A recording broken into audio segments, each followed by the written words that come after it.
Assalamualaikum warahmatullahi wabarakatuh. Perkenalkan, nama saya Abdullah Ahdan Zaid dengan NIM 2023-230026. Pada video kali ini saya akan melanjutkan pembahasan tentang Linux Unhinged bab 7 sampai bab 12. Tujuan dari pembuatan video ini adalah untuk memenuhi tugas mata kuliah sistem operasi yang diberikan oleh dosen pengampu yang terhormat Bapak Ian Sofyan Andana Saputra Eskom Mkom. Masuk ke bab 7, yaitu permission. Permission atau izin menentukan bagaimana cara pengguna untuk dapat berinteraksi dengan file atau direktori. Ketika kita menggunakan command ls -l, maka akan menghasilkan output berupa informasi dari file yang kita panggil. Seperti contoh, kita akan menggunakan script hello sh di sini. Langsung saja kita coba. Pertama-tama kita akan mengetikkan cd dokumen.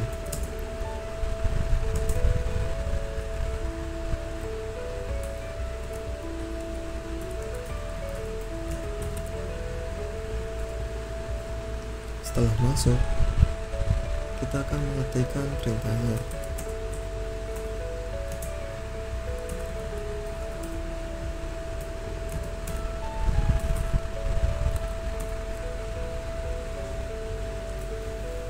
Maka hasilnya akan menampilkan informasi dari file hello sh. Di sini tanda strip di awal menunjukkan tipenya.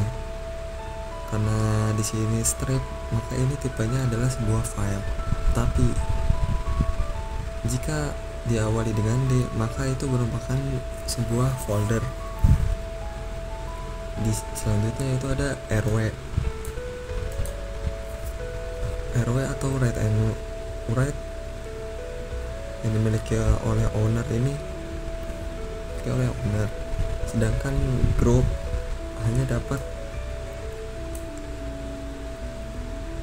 hanya mendapatkan izin write saja. Selanjutnya order sama seperti grup yang tadi, hanya mendapatkan izin write saja. Masuk ke tipe-tipe perizinan. Di sini ada read atau R yang fungsinya adalah mengizinkan untuk melihat atau menyalin file tersebut, tetapi tanpa permission execute di dalam folder tersebut, maka hasilnya akan menampilkan tidak detail. Selanjutnya yaitu write atau W di sini mengizinkan untuk memodifikasi atau menimpa file tersebut, dan juga mengizinkan untuk menambahkan atau menghapus dari direktori. Untuk berjalan dengan benar, maka kita membutuhkan execute permission. Terakhir yaitu execute atau X. Fungsinya yaitu mengizinkan file untuk dijalankan dalam sebuah proses. Untuk menjalankannya tentu kita membutuhkan read permission. Selanjutnya bab 8, yaitu changing file permission. Untuk mengganti permission dari sebuah file atau direktori, kita akan menggunakan command chmod. Hanya root user dan pengguna yang memiliki file saat ini yang dapat untuk merubah permission dari file tersebut. Selanjutnya yaitu ada metode simbolik. Pertama yaitu set. Simbol U di sini merupakan user, merupakan pemilik dari file saat ini. Selanjutnya itu G, group di mana file ini berasal. Selanjutnya yaitu O, holder, yaitu siapapun selain dari user owner atau member dari group owner. A atau all merujuk pada semua user, grup, dan lain-lain. Selanjutnya yaitu simbol aksi. Simbol plus fungsinya yaitu menambah permission jika dibutuhkan. Simbol sama dengan menunjukkan permission yang tepat pada saat ini, simbol strip digunakan untuk menghapus permission jika dibutuhkan. Setelah menambahkan simbol aksi, selanjutnya kita akan menambahkan simbol untuk permission yang akan ditambahkan. Simbol R atau read, W atau write, X atau execute. Langsung saja kita coba.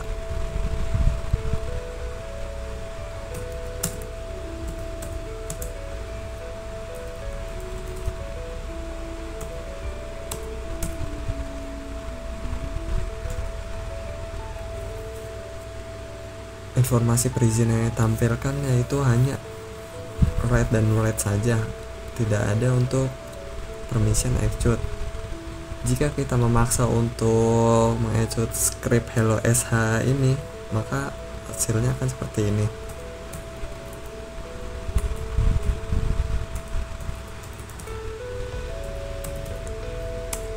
Maka akan muncul permission denied. Maka dari itu kita akan menggunakan komen chmod ditambahkan dengan metode simbol yang tadi. Seperti contoh,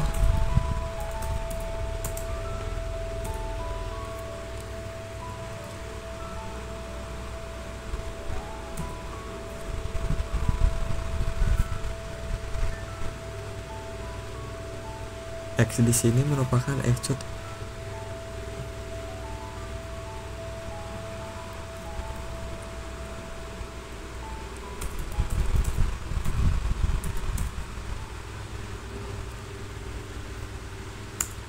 Selanjutnya kita akan mengecek permission apakah sudah berhasil ditambahkan atau tidak.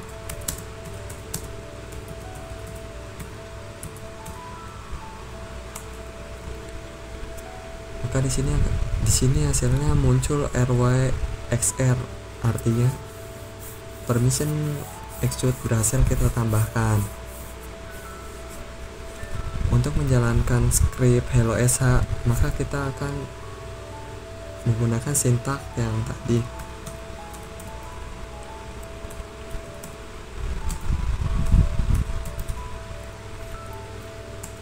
Maka akan menampilkan print dari script hello world. Bab 9, changing file ownership. Awalnya pemilik dari file adalah user yang membuat file tersebut. Komen yang digunakan adalah chown yang digunakan untuk mengganti kepemilikan dari file atau directory. Untuk mengganti user owner, kita membutuhkan hak akses, karena pengguna biasa tidak akan bisa menggunakan komen ini untuk mengganti user owner dari sebuah file, apalagi untuk memberikan kepemilikan dari satu atau lainnya kepada user lain, apalagi memberikan kepemilikan kepada user lain. Pada direktori dokumen, user ownernya yaitu sysadmin. Sebagai contoh, kita akan mengganti user owner dari script hello sh. Pertama, kita akan masuk sebagai root user terlebih dahulu. Komen yang digunakan yaitu sudo. Langsung saja kita praktekkan.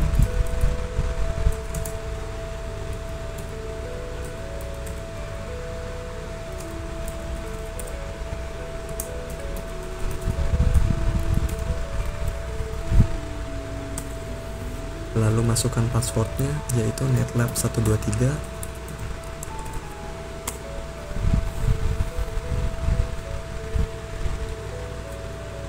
Mari kita cek apakah ownernya sudah berubah.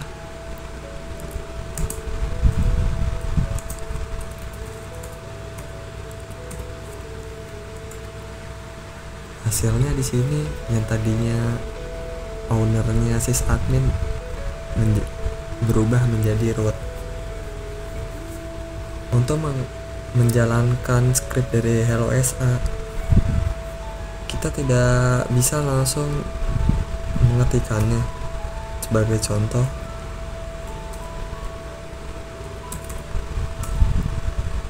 maka akan menampilkan informasi yaitu permission denied. Maka dari itu kita memerlukan komen sudo terlebih dahulu, lalu kita gunakan sintak yang tadi.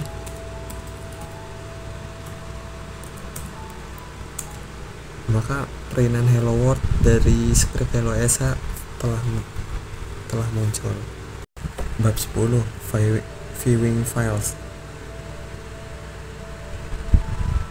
Ada beberapa perintah Linux yang dapat digunakan untuk menampilkan sebuah file. Salah satunya yaitu cat command.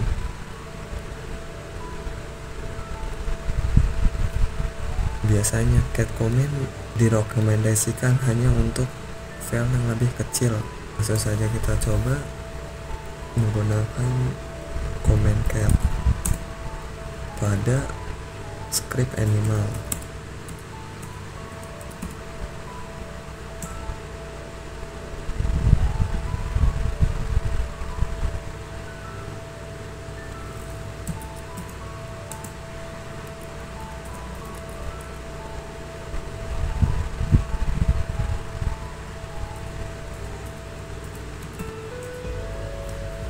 Hasilnya akan menampilkan isi dari file animals. Selanjutnya, cara untuk menampilkan isi konten, kita juga dapat menggunakan comment head dan tiles, di mana comment head digunakan untuk menampilkan beberapa lines dari atas sebuah file. Langsung saja kita coba.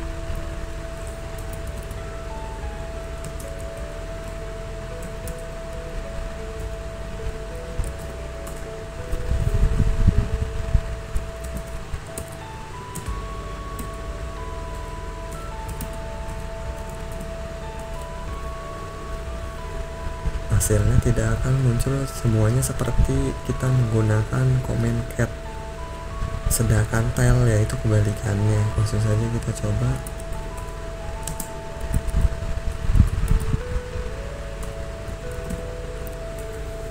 Maka hasilnya akan menampilkan dari Q sampai Z.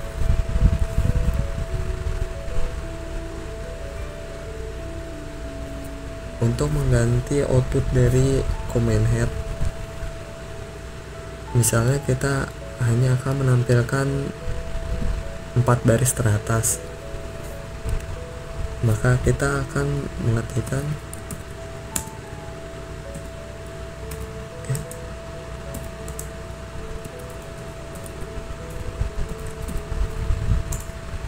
maka hasilnya akan menampilkan 4 baris teratas saja. Sebaliknya, jika kita menginginkan untuk menampilkan file dari terbawah tapi hanya 3 baris, maka kita akan mengetikkan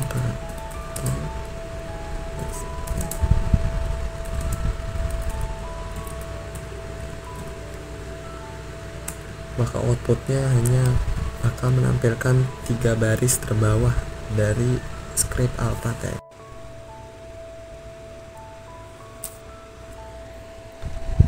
Selanjutnya kita masuk ke bab 11, yaitu copying files.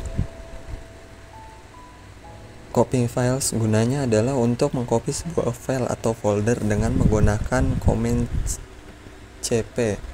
Sebagai contoh, kita akan mengcopy sebuah file yang bernama pswd. Pertama-tama kita harus masuk dulu ke direktori dokumen.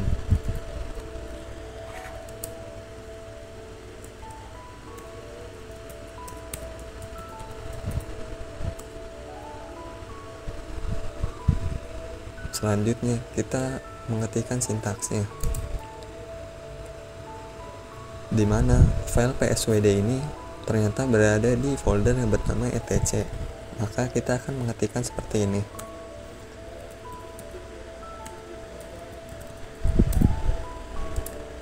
Jangan lupa untuk menambahkan titik untuk mengcopy file pswd ke dalam folder saat ini.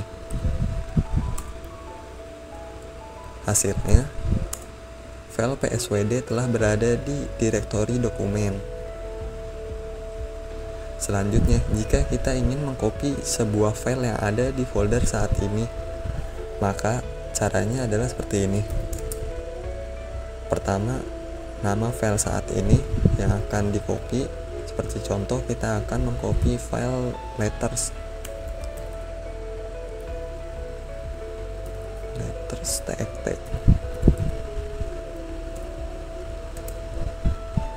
Spasi. Selanjutnya, bab 11.1 masih dalam pembahasan copying files. Di sini kita menggunakan copying dd untuk mengcopy sebuah file atau memberi partisi secara detail bit per bit. Ada fitur yang berguna dari command dd. Yang pertama yaitu adalah dapat digunakan untuk mengcloning atau menghapus seluruh disk atau partisi. Juga bisa menyalin data mentah ke dalam removable device seperti USB drive. Dan juga bisa membackup atau memulihkan MBR atau kode program bootloader. Nah, yang terakhir itu bisa membuat file dengan ukuran tertentu yang diisi 0 biner, dan file ini bisa dipakai sebagai file swap atau virtual memory. Di sini ada argumen if atau input file yang gunanya untuk file input yang mau dibaca. Contohnya di sini bisa def atau 0. Ini file khusus yang diisi 0. Selanjutnya ada argumen off atau output file yang gunanya untuk menghasilkan output file yang akan kita tulis. Selanjutnya BS atau block size. Itu adalah ukuran blok yang dipakai, biasanya dalam bytes, tetapi bisa juga ditulis dengan suffix yang lain seperti K untuk kilo, M untuk mega, G untuk giga, dan T adalah tera. Selanjutnya yaitu count. Count adalah jumlah blok yang mau dibaca dari masukan sebuah file. Sebagai contoh, kita akan menggunakan command untuk membaca 50 baris. Selanjutnya, kita masuk ke bab 12, yaitu moving files. mv command digunakan untuk memindah file dari satu lokasi ke lokasi yang lain di dalam sebuah file system. mv command setidaknya dibutuhkan dua argumen. Argumen pertama adalah sumber, yaitu path sebuah file yang akan kita pindahkan. Yang kedua adalah tujuan, yaitu tempat di mana file itu bakal kita pindahkan. Sebagai contoh, kita akan memindahkan file food ke dalam direktori school. Caranya, kita mengetikkan command mv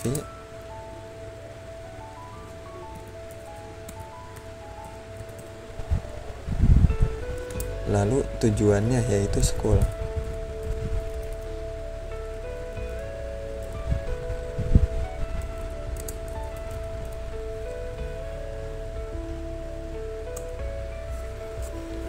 Hasilnya, di dalam direktori school saat ini telah ada file food.txt. Selain itu, kita sebenarnya juga bisa memindahkan banyak file sekaligus, tidak hanya satu saja. Contohnya seperti ini.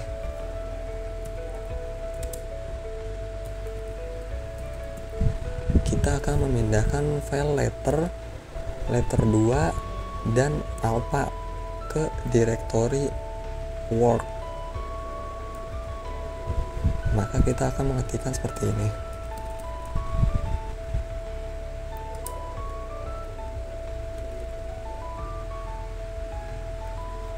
Hasilnya, di direktori work saat ini telah ada file alpha.txt, letter 2.txt, dan letters.txt.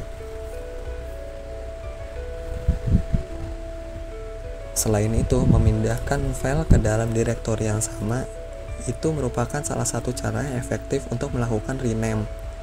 Sebagai contoh, kita akan merename animals txt menjadi zoo txt. Maka kita akan mengetikkan komen mv, selanjutnya animals, lalu nama baru.